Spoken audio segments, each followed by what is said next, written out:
జై సాయిరామ్, జై హింద్. చూడండి, ఎప్పుడు కూడా మనం ఒకటి తెలుసుకోవాలి. మనము ఎంతగానో ప్రేమించిన మనిషి, మనం ఎంతగానో నమ్మిన మనుషులు, ఇంట్లో వాళ్ళని కూడా నమ్మకుండా మిమ్మల్ని నమ్మి మన పర్సనల్ విషయాలు ఏంటి, మన కష్ట సుఖాలు ఏంటి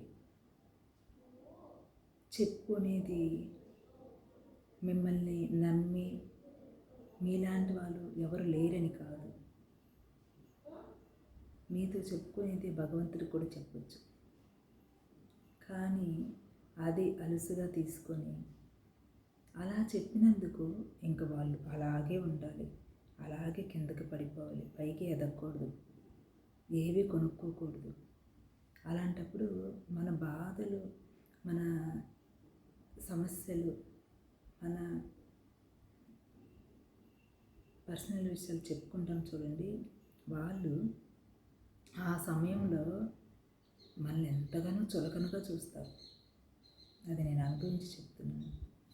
ఎందుకు ఆ చులకన? ఎందుకు? బాధలు ఎవరికి లేవు, కష్టాలు ఎవరికి లేవు, నష్టాలు ఎవరికి లేవు, సుఖాలు ఎవరికి లేవు. ఒక మనిషి జీవితంలో అన్నీ ఉంటుంది. కష్టము, సుఖము, సంతోషము, ప్రశాంతత, డబ్బు రావచ్చు, ఖర్చు అవ్వచ్చు, డబ్బులకి కొంచెం కష్టపడవచ్చు, మళ్ళీ వస్తాయి, మళ్ళీ పోతాయి. జననం మరణం ఎంతో మనుషులకి, కష్టాలు సుఖాలు అంతే మనుషులకి. మనం పుట్టిన తర్వాత మనకి కష్టాలు వస్తాయి, నష్టాలు వస్తాయి, రోగాలు వస్తాయి, సంతోషాలు వస్తాయి, డబ్బు వస్తుంది, డబ్బు రాకుండా పోతుంది. అలాగా జననం మరణం ఎలాగో మనం జన్మించిన దగ్గర నుంచి ఒకటే స్థాయిలో మనం ఉండలేము కదా.